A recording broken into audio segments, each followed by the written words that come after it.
Hoy es miércoles de Nación Criminal con Óscar Balderas. Si hay una cosa más aberrante en la historia de los delitos humanos, digo, hay muchos, pero quizá uno de los peores es la violación sexual. El hecho de que alguien esté forzando lo más íntimo de ti y que te haga sentir un objeto, que te haga sentir una cosa. Las mujeres y los hombres también que llegan a sobrevivir a las violaciones se llaman así, sobrevivientes, porque es volverte a construir, es volver a hacer muchas cosas.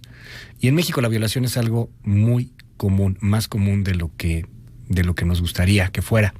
Óscar Balderas, me da muchísimo gusto saludarte. ¿Cómo estás? Todo bien, Luis, todo en orden. Cuéntanos. Oye, pues mira, a partir de lo que pasó el viernes pasado, las manifestaciones de estas mujeres feministas en la Glorieta de Insurgentes, me puse a revisar qué casos conozco que realmente ejemplifiquen esta rabia, que puedan de algún modo hacer entender a la gente. Fui y de verdad el clamor, el dolor con la que estas mujeres golpeaban paredes, rompían cristales, trataba de entenderlo y revisando un poco qué casos conozco. Recordé el caso de Carla Jacinto.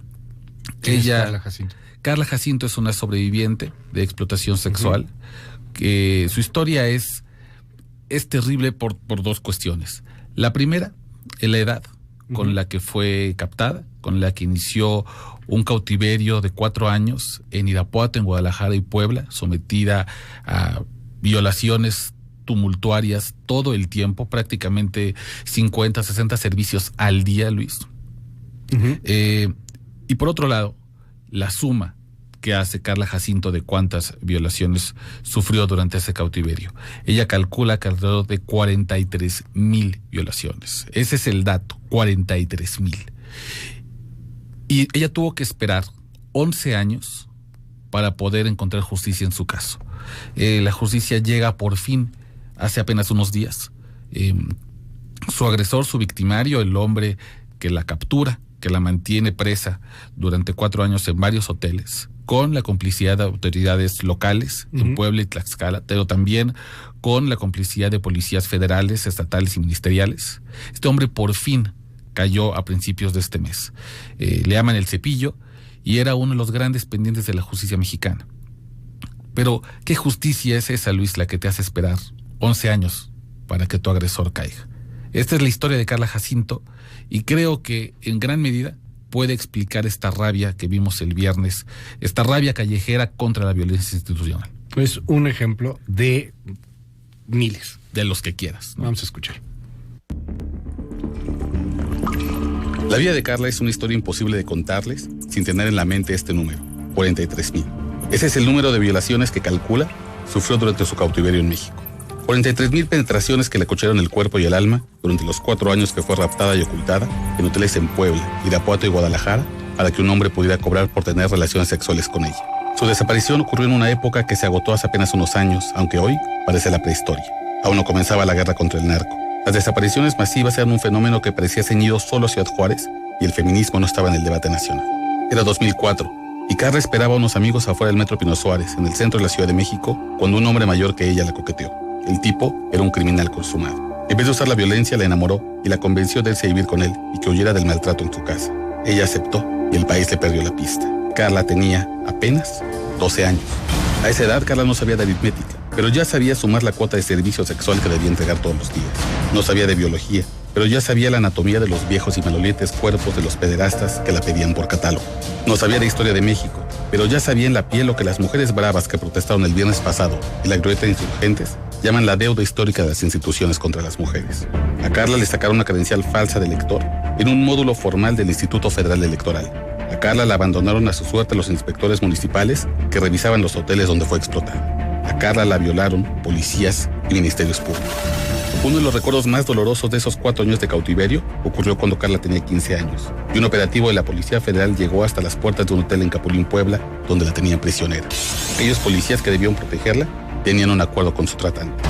Separaron a las mujeres Rescataron para la prensa a las víctimas más grandes, las que ya no servían para la organización criminal, y dejaron a las niñas dentro de las habitaciones.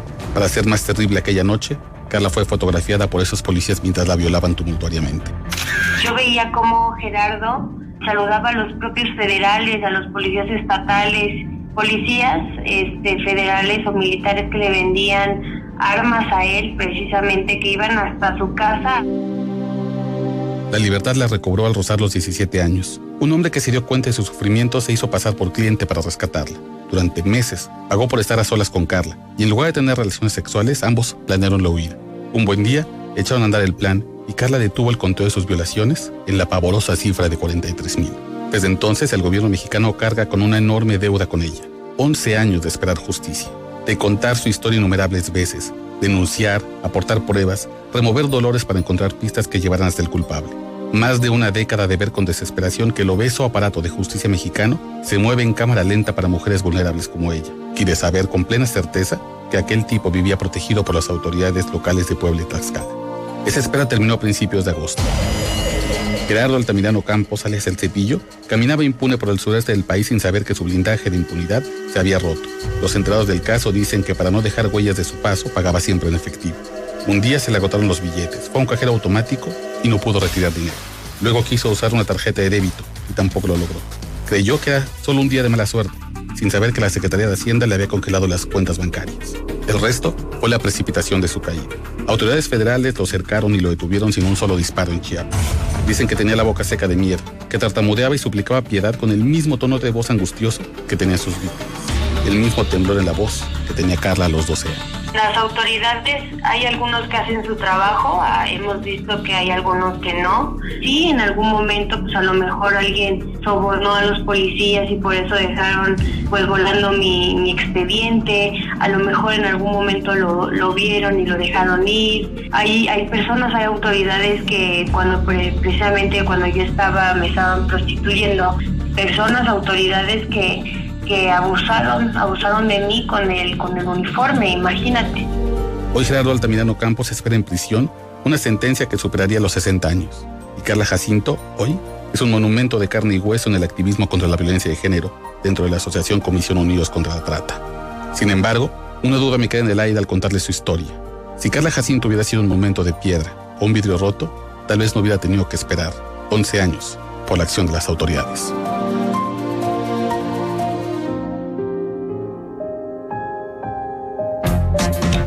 Durante 4 años, 43,000 violaciones, Oscar. Esa es la cuenta que hace Carla, porque en muchas ocasiones, muchos días, tenía que hacer estos servicios sexuales forzados y le pedían que fueran 15 minutos tras 15 minutos tras 15 minutos. Hay que recordar, Luis, que ella cuando es capturada por este tipo, el Cepillo, tenía 12 años. Entonces, para ella había una gran demanda entre los clientes, ¿no? Los clientes explotadores buscan entre más niñas, pues estos tipejos asquerosos. Ahí está donde está la demanda, ¿no? Entonces, había veces en que tenía 15 minutos, sacaba un servicio, 15 el otro, 15 el otro, 15 el otro. A los 12 años.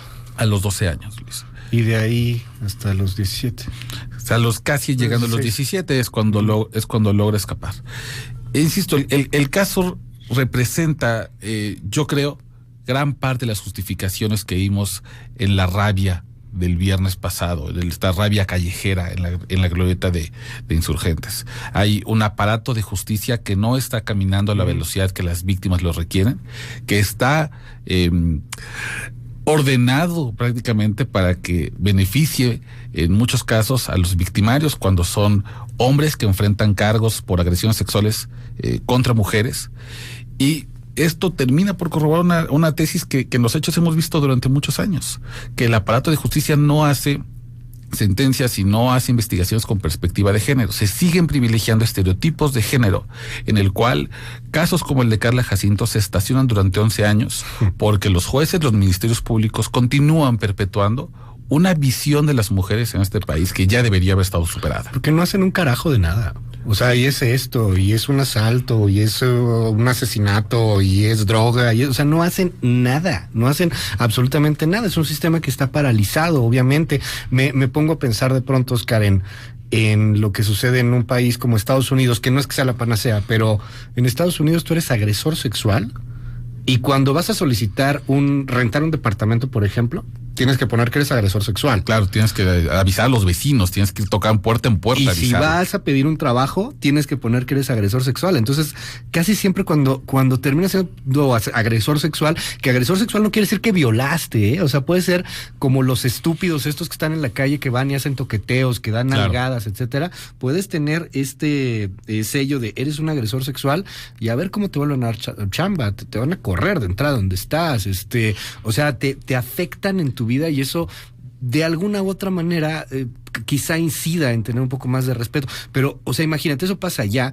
y aquí, y me molesta mucho decirlo, pero creo que es así, Carla Jacinta tiene la posibilidad de contarlo. O sea, todavía no llegó al peor límite, que era el feminicidio. Es un caso extraordinario, porque hay pocos casos de mujeres que vuelven de largos secuestros como este de 4 años. Las matan. Exactamente, es un caso raro. Además, Carla puede contar. Lo interesante del caso, además, es que ella puede narrar con mucha claridad cómo era víctima de policías ministeriales, policías federales, cómo el grupo de policías federales que cuando ella tenía 15 años iba a rescatarla supuestamente, termina violándola tumultuariamente y además los policías federales le toman fotografías y videos. Todo esto lo puede contar y insisto, es claro ejemplo. Y sobrevivió. Y eso es bueno. O sea, imagínate. Exacto, sí, y eso es un final feliz, entre comillas, porque sobrevivió. Eso no pueden ser los finales de las mujeres en México. Esto evidentemente es una evidencia de cómo el aparato de justicia mexicano necesita cambiar y con perspectiva de género urgentemente, porque este hombre estuvo 11 años libre. ¿Quién sabe a cuántas mujeres más afectó? ¿A cuántas niñas más les arruinó el destino? ¿Y la justicia? Las películas y la ficción a veces se quedan cortas con respecto a lo que pasa aquí. Tú investigaste hace varios años el caso del Caimán. Sí. Iban, secuestraban, las tenían obligadas a ejercer prostitución. Cuando no servían, las golpeaba este hombre y las aventaba a su Caimán para que no hubiera rastros. Sí. Un lagarto que estaba además en una mansión que estaba apenas a 300 metros del Palacio Municipal en Tenancingo, Tlaxcala. Y ese es el país que tenemos. Mientras después de esos lugares terribles, de esas mazmorras, esos hoteles donde son violadas las mujeres, el segundo lugar más aterrador para ellas es el Ministerio Público, cuando denuncian, este país no va a cambiar. Gracias, Oscar Valderas. Te seguimos en tus redes. En Twitter, @Oscar Valven. Y Nación Criminal está disponible en mbsnoticias.com. En unos momentos más subimos esta historia y ahí puede consultar también todas las historias, todos los reportajes que nos ha presentado aquí Oscar Valderas. 9:05, seguimos.